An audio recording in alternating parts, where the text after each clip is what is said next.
Hello YouTube, this is a Satsu 5. It's also Fixed Blade Friday. We have a Battle Blades, and this is a charade old timer, and I'm calling this modification the Hobbit's finger.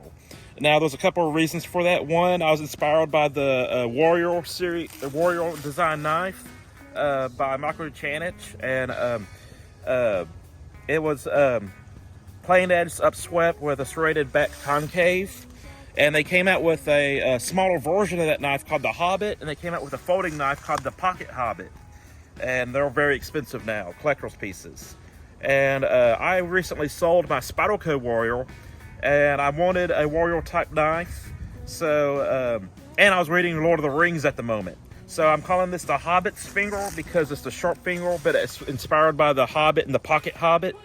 And I'm also studying Libre, which I've been out of practice for a while, and that is a edge down preferred fighting system. And some of the advantages you have with a double edge is that this is not safe to grab and this is not safe to grab, so it makes it a little bit more difficult to disarm. So what we're going to do is I'm going to do kind of a insert and pull down, kind of a ripping motion.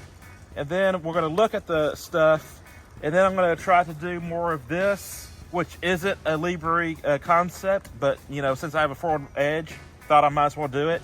And then we're going to do an insert and rip this way, just for the fun of it, and see what happens. So, there.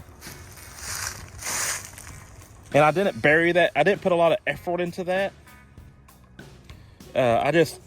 you did that, and now and I've always been curious if an upswept blade or a Warncliffe or a concave blade cuts better. So there we go. Not quite as deep, but again, it's not a point driven cut.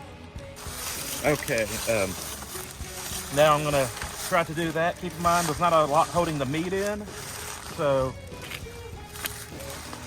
that didn't do so well. Well, it didn't do so well that way, but with the point-driven cut, it cut pretty deeply. I know this is mangled, but that was really deep.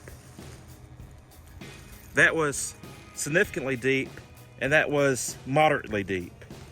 But I think what got in the way was that ridge right there, that extra thick piece of fabric, which, you know, normally we're not cutting legs that much, but I'd say that's a pretty cool demonstration of the point-driven cut, the kind of back fist cut, which, you know, we really don't do, and I think that's really telling.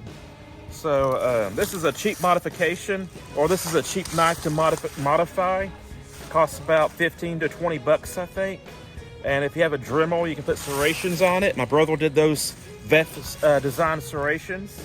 All right, so this is the sheath that I carry this in, the Hobbit's finger. You can find it on Amazon, other places as well. They claim it's buffalo hide, and I think it's quite attractive, but it's also somewhat concealable. It's easy to get to. So hope you enjoy that. I think it was very educational. I'm a Satsu 5, and I'm out.